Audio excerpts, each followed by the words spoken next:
All right, everybody. I am super excited to have with me today a cinematographer who has uh, been involved in all kinds of films, short, TV, cinema, whole gamut, and in a wide variety of subjects. Most recently, you can see his recent work on Tubi, 110% for free. All you got to do is sign up for a Tubi account, and you can see The Unborn, which if films like Rosemary's Baby was your jam, The Unborn is definitely for you because this movie creeped me the hell out. I have a thing about uh, up to the age now where my parents are getting older, so the thought process of one of them being a ghost terrifies the hell out of me.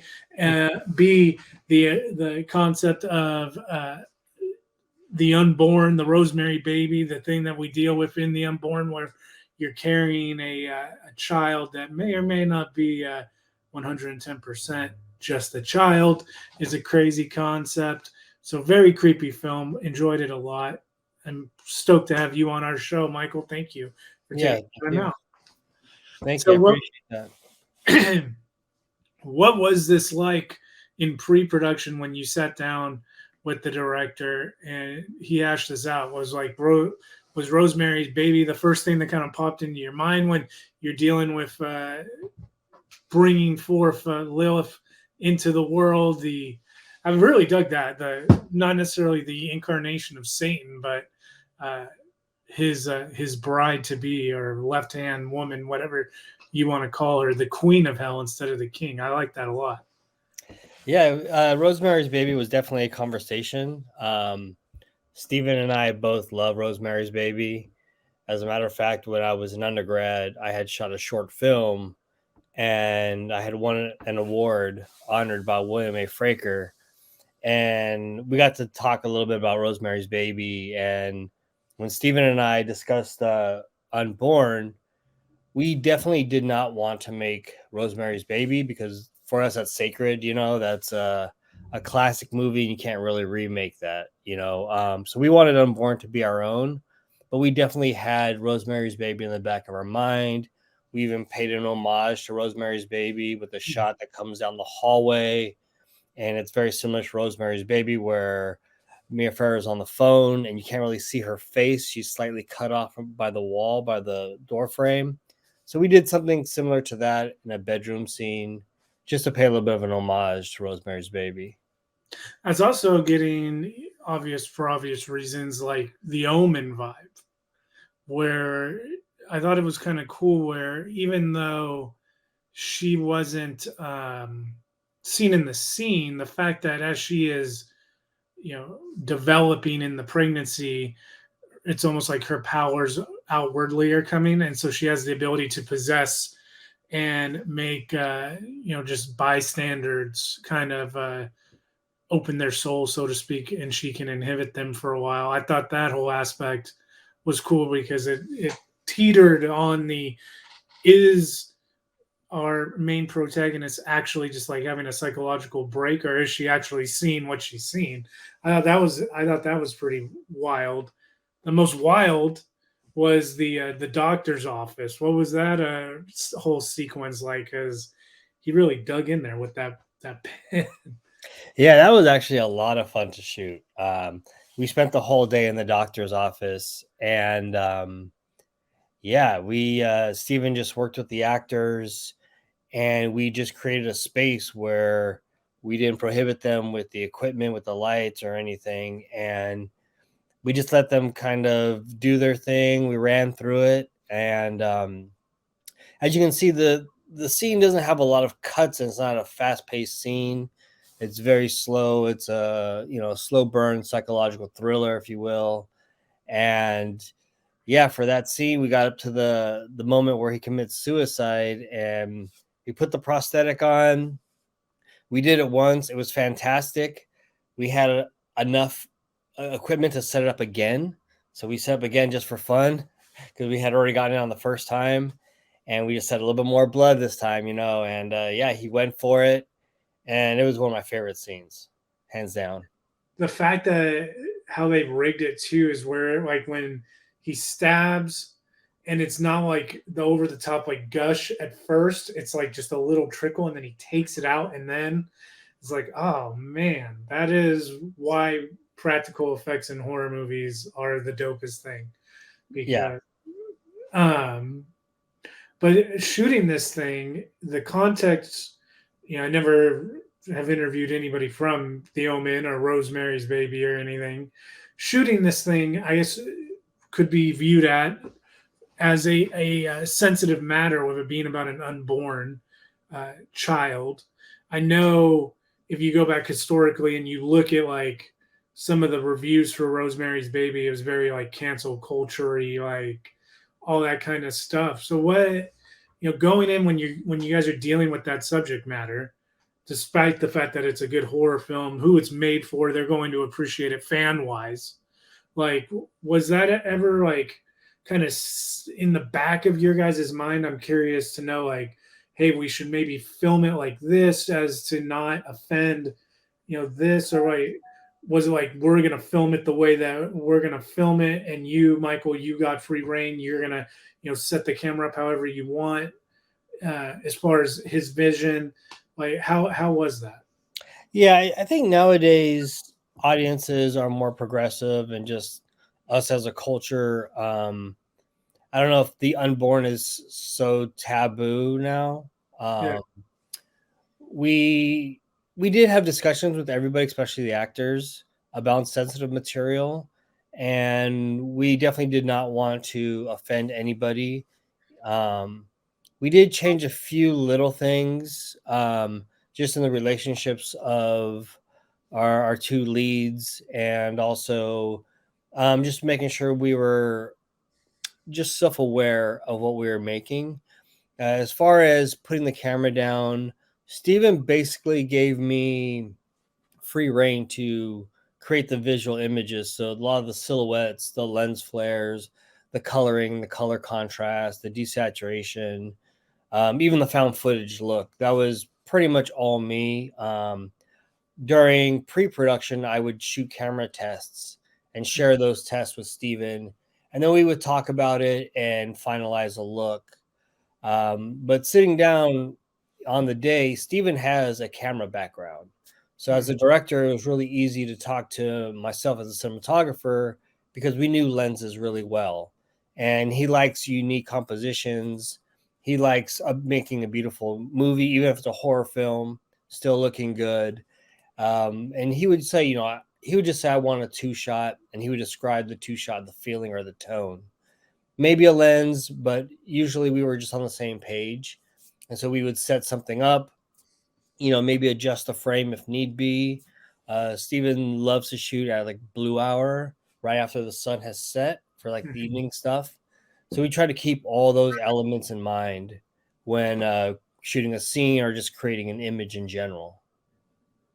Where did you guys shoot the film at? Is it Southern California or whereabouts? Yeah, we shot everything in Southern California. There is a ranch that we actually shot at. It's in Agua Dulce. It's about maybe an hour from Los Angeles, Mm. and that was where all the ranch stuff happened. And that was a Very, great location. I it's a love very that. Spawn Ranch vibe. Very much so. Uh, that whole flashback scene too. It seemed like you guys either put like a overlay over the top of it, or I don't know if it was a lens change or both, but it had like a very, as he's telling the story and we flash back, it had like a very like almost like a 35 millimeter vibe to it. Yeah, exactly. That's what we were going for. Basically, we shot the movie with the red camera, the red Komodo, Mm. and we shot it in anamorphic with the Atlas Orient lenses. And when we were shooting the found footage, I actually changed the format in the red camera, and we shot spherical at 4:3, which is what Mm. you would shoot 16 millimeter or old 35 millimeter at. And I used an old Canon zoom lens to kind of give it more of a vintage look. And then what I would do is after we shoot the scene, in between other setups, I would go to the DIT room and we would work out a LUT that I had created during our camera tests. We applied that LUT, made some adjustments, and that was pretty much what you see in the final edit is what I did with the DIT on set. And we did that with the interview as well. Yeah, that was really cool. Like to be able to bring it back to make it look all that much more authentic. Like the little documentary clip, the like the VHS style that she is watching before her wife comes home. Um, yeah, it just that's the only thing that I can think of to describe it in a word is authentic. It looked like I could turn on the Travel Channel and see that, and it just adds to the whole spookiness, the lore of everything. The story of Lilith, having I had no idea. Is that completely? Did he come up with that on his own, or is that real? Is that That, she is a real demon? Okay. that is a real, yeah, it's a real character, if you will. Yeah, yeah. That there's a lot of research, and a lot of that research is true and authentic.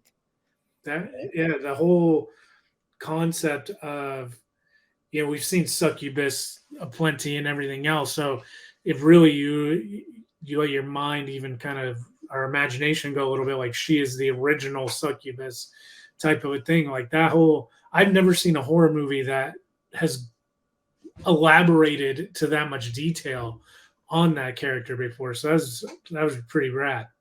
Yeah, that was definitely one of the best aspects about this script is it did come from a fresh perspective. You know, Mhm. you had a lesbian couple having a baby, and then you had Lilith's character coming in. So it was a different change in dynamic from what we're used to. Mhm. And I think that was great. You know, I think we were all on board, and we honestly didn't bat an eye at that. We just embraced that and really wanted to make the best movie we could with the story that we were all into. And obviously, Tubi loved the story, and I'm so glad that they were greenlighting this project. They have really kind of made a run in, especially for like the indie horror um, market, is getting that exposure up for indie horror films because there's a ton of creativity out there that sadly doesn't get the exposure to get enough eyes on it for to get it the appreciation that it deserves. And Tubi, the last year, really over the course of the pandemic, seemed like they're really making a run at that indie horror scene. It's kind of cool to see. Yeah, I think it's fantastic, and they were amazing to work with, to be honest. I had an interview with Steven, and once Steven said, "Yeah, you're the cinematographer," Tubi signed off on me, signed off on our other department heads, and they pretty much just gave us creative freedom. They never interfered. Steven had made a movie with Tubi before, so they had this great relationship, and they trusted Steven, and Steven trusted me as a cinematographer. And yeah, like I said, we had complete creative freedom. And in post production, I had a great color session with Roundabout Post. And again, Tubi were hands off. And once they seen the final edit and the final color, they said this is great, and they aired it the week later. So you, Michael, man, what is your journey in film been like? Because when getting ready for the interview, like you have done a vast variety of work. Um, so what was it, that got you into being a cinematographer? Is it, lifelong passion, something you found along the way? Like, what got you to be where you are as far as just like, was it a particular movie or what was it? I honestly just fell into it. I'm from Northern California, and I I was mean, just, where what's are you that? from? Where are you from? I'm from outside the Oakland area, the suburb outside Okay, of I'm Oakland. I'm in Modesto, so not too far away. Oh, okay, fantastic. Yeah.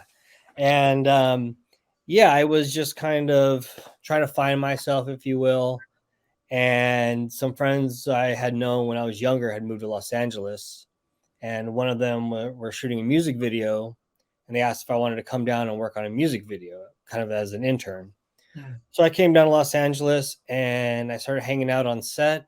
At first, I was hanging out with the grips because they had all these cool cranes and dollies. And next thing I know, the camera is on this crane arm, and I see somebody behind these wheels operating the camera. And at that moment, I just said, hey, I want to be the person behind the camera. So I moved back to Northern California. I worked for about a year trying to figure out my path. And then I went to school at the Academy of Art Okay, and won some cinematography awards, and I've never looked back. that's awesome, man.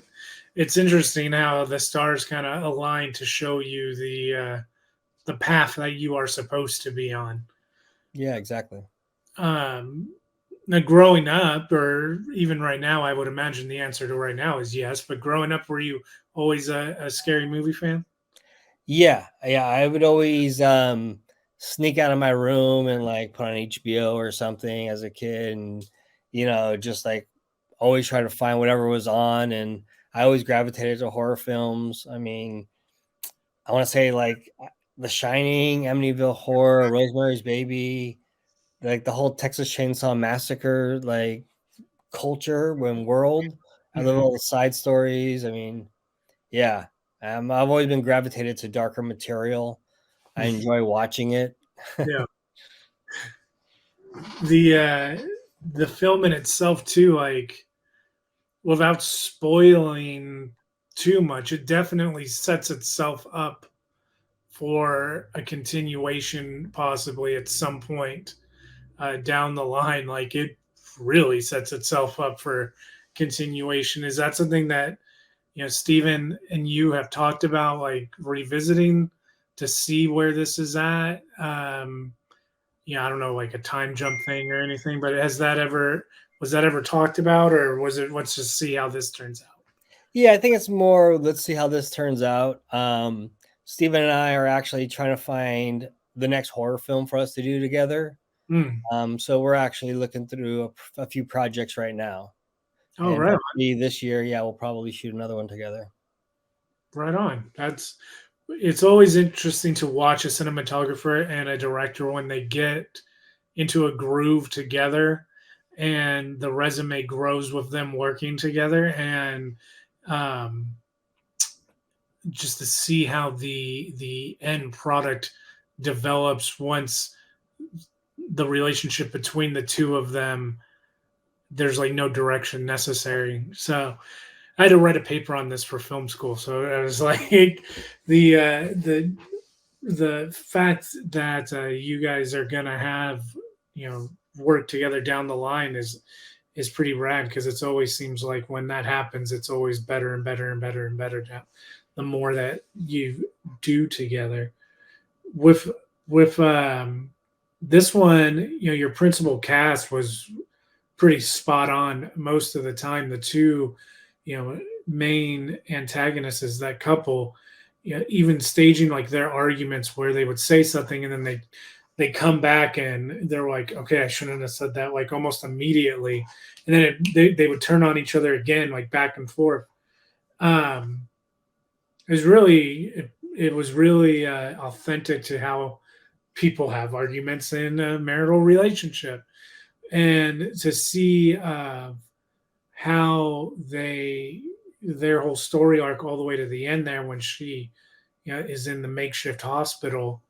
um, I thought that was all really well shot, because the way that you framed the certain things, like when she's on the table and the focus is not even on uh, her face fully because you can see her belly and everything. But the way that you just framed it and the way that she's delivering her lines, that whole scene, um, the eyes really displayed the emotion. Um, the eyes are a big thing. There's a clue for you if you haven't seen this, but the uh, the way that they really brought it. So what was that with that cast? Was it do you know if they had worked together ever before, or was it just both of them just being really good in the moment? Yeah, Jade Harlow, who is the main lead, She's amazing. She's amazing to work with.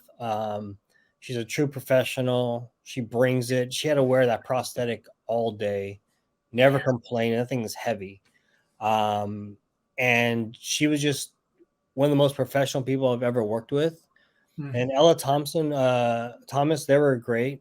That was actually the first time they've ever worked together or met. Wow. Um, and yeah, what we would do is we would block out the scene, let them kind of go do their thing while we would light and set up the camera. And I purposely made it so we were not intrusive on the scene. The cameras, far away from them until we had to get the camera closer. I never had too many lights in the set. I was always lighting from the windows and things like that. And we didn't have a lot of people around. We kind of made it a close set. We had Video Village away from the set. That way the actors can come in, be safe and comfortable in their environment and feel protected. After the shoot, Jade actually wrote to me and told me that this was the most safe and comfortable she's ever felt in front of a camera. Mm. And that she usually doesn't watch her work, but she actually watched Unborn and thanked me for the environment we created for the actors so they can just be safe and comfortable and be vulnerable in front of the lens. That's awesome, man. Um, you guys, when you filmed it, what was it during the pandemic, prior to the pandemic, or over the course of the pandemic? Like, when did you guys have this filming? We actually filmed it in October of 2021. So it Oh was wow! pretty So recent. it's like, yeah, it's just brand new, brand new. Yeah, like I said, I colored the movie at the beginning of January, and then it was released like right after that. Wow. The speed that you guys were able to get that done is impressive. The Having talked to multiple people on this show over the course of the last 2 years, it seems like every project is different. But it was like if you started filming before coronavirus got really bad here in the states, you had like the optimal chance to get the project completed when you originally set out, and then the other stories of well, we started filming in early February before it got really bad, and so it's like everything was different just because of the world of what it has been. But to hear you guys, you filmed in October and now here we are, late February, and it's out and ready for everybody to see and be able to watch. That's impressive for a non-pandemic, world. But the fact that you guys were able to get it done that quickly now, with all the hoops and everything that I know, is now just the new normal. That's pretty wild. Yeah, and honestly, it was a you had to start with a good script. The script did not really change too much.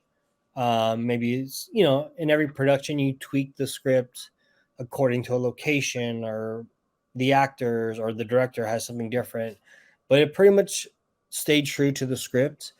And when Steven made his director's edit, it did not really change. So I think that's what sped up the process and post production because it wasn't like they had to go back and re-edit and change things.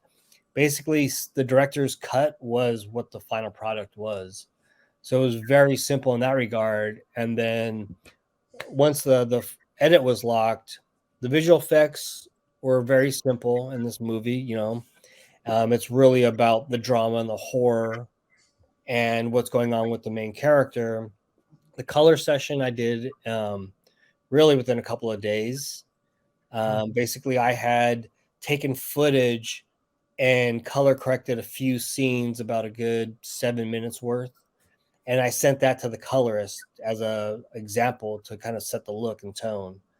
And so David Bernstein at Roundabout, he did a color pass. We had a remote session, and then I gave him some notes based off the time code. He made the adjustments, and it was done. It was a very simple and easy post production. Probably one of the simplest I've ever been on.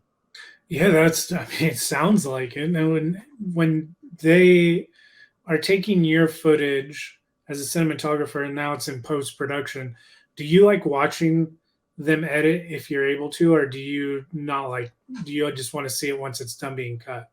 Usually the director will send me their edit, which I Mm, think is good because usually at that time I will take the footage and start setting looks for the mm, colorist. I usually, while I'm shooting in principal photography, I will take some footage and some still frames and color them while I'm in principal photography. But usually, when the director sends me their edit, I start another color pass because I know mhm, it's getting down to my color session will be happening soon. mhm. And that's exactly what we did with this. So once Steven sent me his edit, I started coloring it, and then maybe a month later, we had the color session. The film in itself, I'm just kind of going through all the locations in my head because how long did you guys take to film it? We shot it. It was a very small production, to be honest. Um, I believe we shot it within like 2.5 weeks Wow. and maybe Wow. a week of pre-production. Considering all the special effects that are practical special effects, I should say, that are in the film, that's pretty impressive. Because until you've done like some of the stuff or tried to do some of those stuff, um, blood and guts wise, and I've done student films from everything from someone who's worked with latex coming and helping us out to me filling up a water bottle with fake blood and it just being a high angle looking at the guy stabbing and I'm squirting him in the face with the camera guy. um, you don't have an appreciation, I don't think, until you've like seen the work that goes into something like that professionally as far as setting it up. um, and the fact that you guys were able to get the looks and the style and the shots that you got in like 2.5 weeks is, I mean, damn, that's makes it even more impressive, man. That's you guys should be stoked on that movie. Thank um, you. I appreciate that. I think a lot of that goes to the line producer, Cami Norton. She brought in a good team. Everybody was well experienced and professional, and everybody knew their job. So everything happened so quickly. And yeah, honestly, it was kind of a no-brainer. We were all like Steven's a very experienced director. Our special effects team came in, did a great job with the shootout scene in the garage. Our special effects team did a great job with the neck wounds and all the blood. hmm. And it was very simple.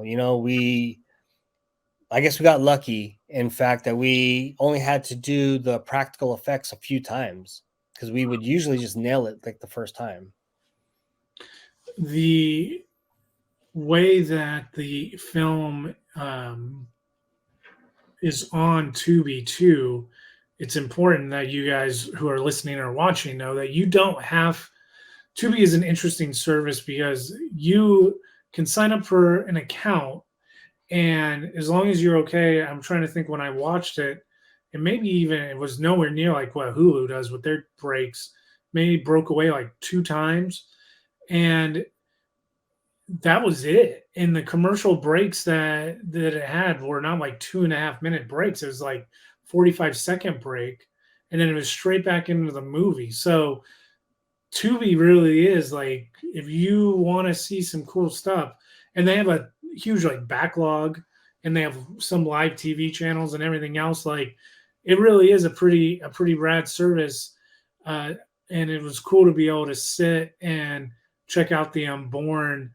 Um, I wish it was a time there was a theater local here that played more indie stuff because seeing any movie in a theater always is better than on a small screen in my opinion. But this was really the best the best case scenario if it couldn't be in a movie theater. And yeah, if you haven't seen the Unborn yet, you should definitely sign up for a Tubi account and check it out. But Michael, man, where can everybody? Because I know you got some stuff coming up, um, on deck here. Where can everybody kind of keep track of you and what you got cooking up next. Yeah, the next thing I'm working on is a horror film set in the 1940s. It's a Oh, little dope. bit of an homage to Citizen Kane, The Shining, Amityville Horror. It's called The Montgomery Murders. We actually start principal photography in March, so Wow. this spring. So I'm looking forward to that, and that should be out later this year.